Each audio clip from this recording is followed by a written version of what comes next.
Do you remember the excited motor leg under a coffee table or a dining table? Do you remember his joyous giggle or the aroma of a smoking pipe? The charming accent of a man educated in German, British, and American English? And how about the booming voice of a passionate teacher in front of hundreds of students in Western civilization? Of course, you recall the fierce focus on scholarship and the discipline to produce impressive new knowledge and innovative work. And what about the tough professor who was available to become a friend for life? I remember social warmth, inclusivity, curiosity, albeit impatience for intellectual stimulation. I remember a slippery ride in George's jalopy through the hills of Jerusalem during a rare snowstorm in January of 1980. And while in the Holy City, George's generous hosting, tasty meals, and lively discussions with his eclectic group of close friends and colleagues, including politicians and military officers, while he was at Hebrew University.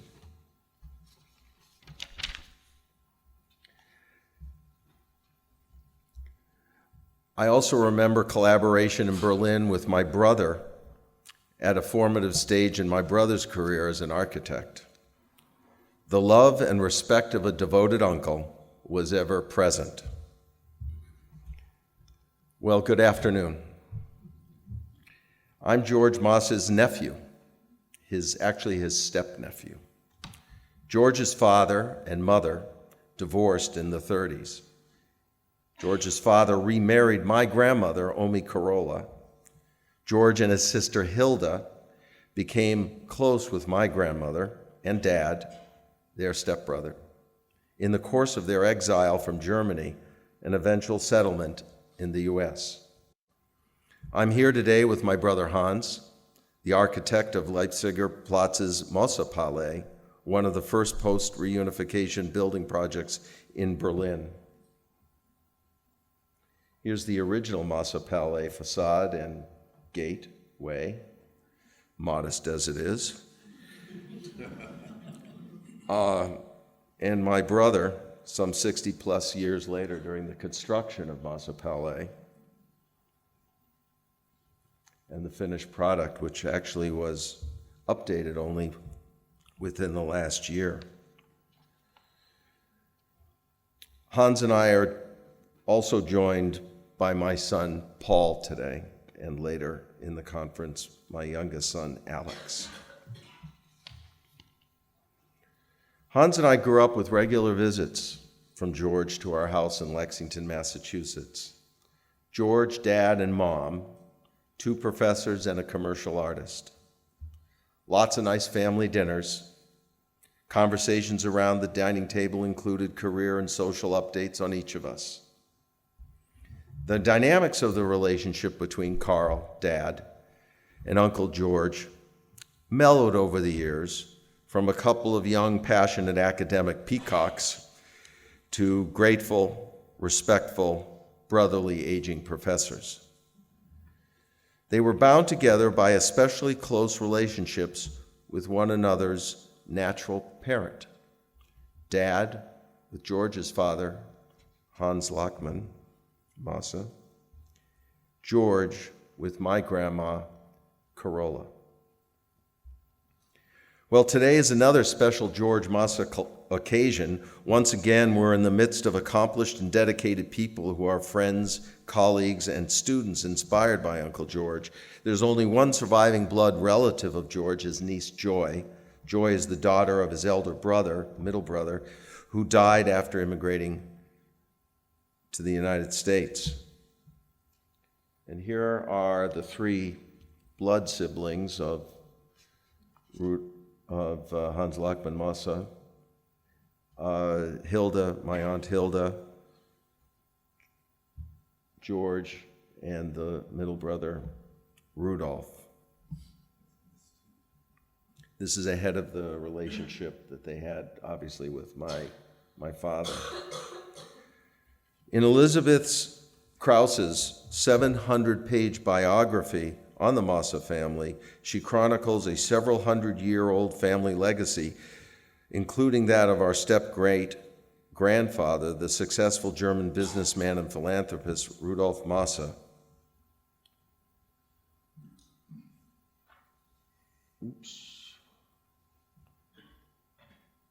And my great step-uncle, Uncle Albert, who had a fundamental role in drafting the Japanese Meiji Constitution. Rudolph, the business magnate and Uncle George's grandfather, died in 1920, a year after George was born. I still get chills when I'm reminded that George, Hilda, and my father Carl lived in the lap of luxury and privilege in Berlin, in palaces and mansions with private chauffeurs and servants and frequent resort visits. Here's George in his Tesla. And in front of Schenkendorf, which Sky and friends visited yesterday, nowhere near in this shape. And that's actually an electric car. And this was their Berlin home. Their lives were abruptly disrupted, of course, when they were exiled and forced to travel separate roads. They created personal lives, became educated and built professional careers with basic financial resources by that time to pay for food and lodging. My father,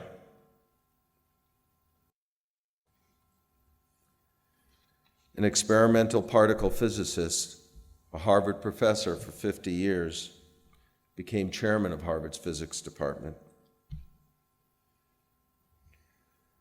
My Aunt Hilda became one of the first Caucasian child psychiatrists to work in Harlem with children who had severe learning and reading disabilities. Her research was cited by Thurgood Marshall in the transformative Brown v. the Board of Education Supreme Court case. She was also passionate about the negative impact of violent graphic entertainment on adolescent psychology. And of course, Uncle George, whose work and character as a historian and professor is celebrated on his 100th birthday in a fashion that few academicians, including Nobel laureates, are remembered or honored through all the ages. All three lived modestly, cared little about personal wealth, were neither nostalgic nor bitter about their past, cared about or were proud of one another, loved and were loved and appreciated by wide and deep social and academic networks of passionate and bright fellow life travelers. Those were real networks, not virtual networks. And they were actually coffee table chats, not chat apps. Because our family did not focus on the past, Hans and I knew little of our Mosse background until our late teens and early 20s, when we had to write school essays that related to our family history. We learned only of our parents' separate escapes from Europe in 1939. We learned how George's father saved our father's life when he risked his return to Europe, Paris, to get Dad out of France in 1939 following his graduation from high school without the proper visas to return back to the U.S. Well, along the way, George would let us know of the New York Times reviews of his books. And when he talked to Dad and told him that he received some money, that Dad would receive some money from the sale of his stepfather's restituted properties in Berlin, a George project. Dad was going to save the money for a rainy day, but unfortunately that came shortly thereafter when Dad was diagnosed with Parkinson's disease 15 years ahead of his succumbing to the disease, New Year's 2000. About 10 years ago, I became aware that George had abandoned efforts to recover valuable art expropriated by the Nazi regime from his grandfather's and father's collections. Uncle George had successfully restituted title to many properties that had been illegally confiscated. And after considerable time, effort, and costly international detective and legal investigations, I decided to reinvigorate Uncle George's restitution efforts. Today, we, the Mosse Art Restitution Project, engage in what currently may be, as Guy pointed out, the world's most ambitious effort to restitute stolen Nazi artifacts. This has been a personal journey where my brother and I have learned more about our stepfamily's legacy as well as the character of our fellow world citizens as we attempt to locate, identify, authenticate, and recover Mosse artifacts. At a recent international Berlin conference, I met an art dealer and his daughter who flew from Zurich just to meet me, just to express in person their objection to our restitution efforts, on the basis that the art should remain with the current custodians. They knew some of the custodians. Their attitude was finders keepers, losers weepers. Commensurate with the development of our project has been a growing importance and influence of the German provenance research community that Dr. Hoffman-Meike has helped found. They have the skills, integrity, and bravery to establish the legitimacy of claims like ours. The Mosse Art Restitution Project includes over 1,200 artifacts listed on lostart.de, including many other art, antiquity, and antique objects yet to be identified. I represent three heirs: the University of Wisconsin, Joy, and the Mosse Foundation. The Mosse Foundation supports educational, artistic, and economic development projects for economically disadvantaged people. The Mosse Art Restitution Project is committed to returning to the rightful heirs property to the rightful heirs, as well as being sensitive to the inevitable awkward process of restituting objects that have changed hands many times since the original expropriation. We endeavor to be collaborative and flexible in each restitution. We do not try to cast blame. We're attempting to revive and restore the legacy of the prominent and progressive Mosse family, a German Jewish family dedicated to philanthropy within the German state. The Mosse family deserves recognition for contributions to German society and culture, especially here in Berlin, where their legacy still enriches this amazing, vibrant city. The Mosse family during the late Wilhelmian period in Weimar Republic was one of the wealthiest and most powerful families in Berlin, not to mention Germany. Rudolf Mosse was a self-made publishing and advertising magnate and a prolific philanthropist. He supported educational institutions, the German museum system, many artists of his time, and accessible healthcare services. Mosse owned Berliner Tagblatt, the New York Times, I call it the New York Times of Weimar, Germany, and the country's leading progressive voice. The paper spoke against the rise of German militarism, against German entry into World War I, and attempted to counter the rise of Nazis through editorials and satires. It is my understanding that Hitler, along with Goebbels, mentioned the Mosse family name more than 20 times in public speeches to demean and vilify Jewish business people and politically progressive points of view. In 1933, following Hitler's rise to power, the Mosse family lost control of their business and personal assets and were forced to leave the country. Goebbels, only a few years earlier, had applied for and was declined a job at the newspaper, as well as Goering, were instrumental in orchestrating and looting and monetizing the family's assets. The confiscation process was well documented and involved Nazi art looting collaborators like Karl Haberstock, Hans Karl Kruger, and the Lepke and Union auction houses. They facilitated the sales for the benefit of the Third Reich. The expropriation of the Mosse family assets, as well as those of the Wertheim family, were the first large expropriations undertaken by the Nazis, a template for a looting process that became a well-oiled machine. To our knowledge, the objects listed on lostart.de have been rendered unmarketable on legitimate world markets. We have located and restituted, in accordance with the Washington Principles, mostly paintings and sculptures from primarily but not exclusively public institutions in Germany. Other objects have been located and identified in Poland, Israel, Switzerland, Scandinavia, Austria, and the United States. And many of these objects have been sold back to the current custodians or sold at auction, raising sufficient capital to pay our considerable expenses and to make distributions of financial recompense to the three heirs that I represent.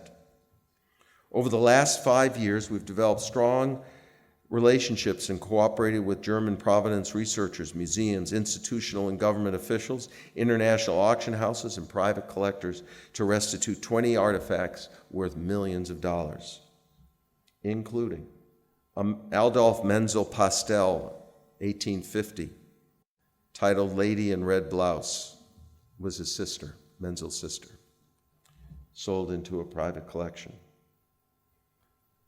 Carl Blecken's Scholastica, an oil, 1832, of a steep and barren gorge, Italian farmers and a laden donkey at its bottom, sold back to its custodian, Karlsruhe Museum. An amazing Roman sarcophagus, 2nd century stone. A child's coffin, unusual, adorned by cherubs and cupids dancing. We have 8 more pieces in the process of restitution following our claim to the custodian. And there are many other specific objects under negotiation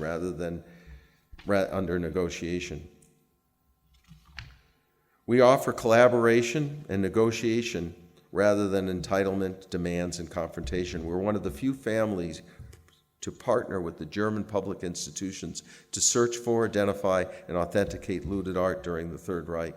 We're especially grateful for the financial support that is provided by the German government to research the provenance and whereabouts of the Mosse collection.